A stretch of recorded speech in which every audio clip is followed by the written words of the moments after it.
गङ्गातरङ्गरमणीयजटाकलापौ गौरीनिरन्तरविभूषितवामभागं नारायणप्रियमनङ्गमदापहारौ वाराणसीपुरपतिं भज विश्वनाथम्।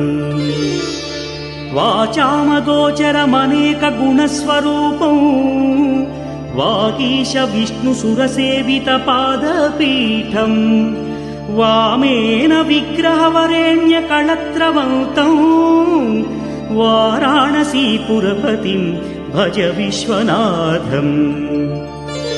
भूताधिपं भुजगभूषणभूषिताङ्गं व्याघ्राजिनाम्बरधरं जटिलं त्रिनेत्रं पाशाङ्कुशाभयवरप्रदशूलपाणिं वाराणसीपुरपतिं भज विश्वनाथम्। सीतांशुशोभितकिरीटविराजमानौ फालेक्षणानलविशोषितपञ्चबाणं नागाधिपारचितभासुरकर्णपूरं वाराणसीपुरपतिं भज विश्वनाथम्। पञ्चाननं दुरितमत्तमतङ्गजानां नागान्तकं धनुजपुङ्गवपन्नगानां दावानलं मरणशोकजराटवीनां वाराणसीपुरपतिं भज विश्वनाथम्।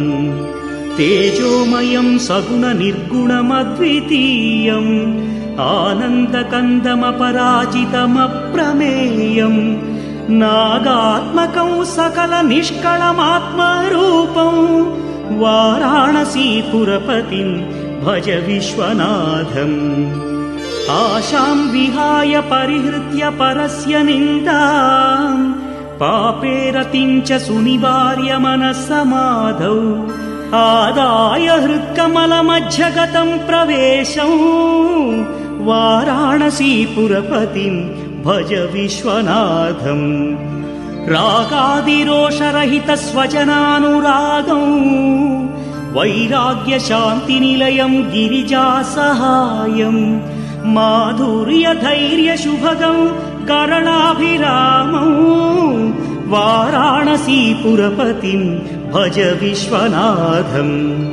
वाराणसीपुरपतेस्तवनं शिवस्य व्यासोक्तमष्टकमिदं पठिता मनुष्या विद्यां श्रियं विपुलसौख्यमनन्तकीर्तिं सम्प्राप्य देहविलये लभते च मोक्षम्।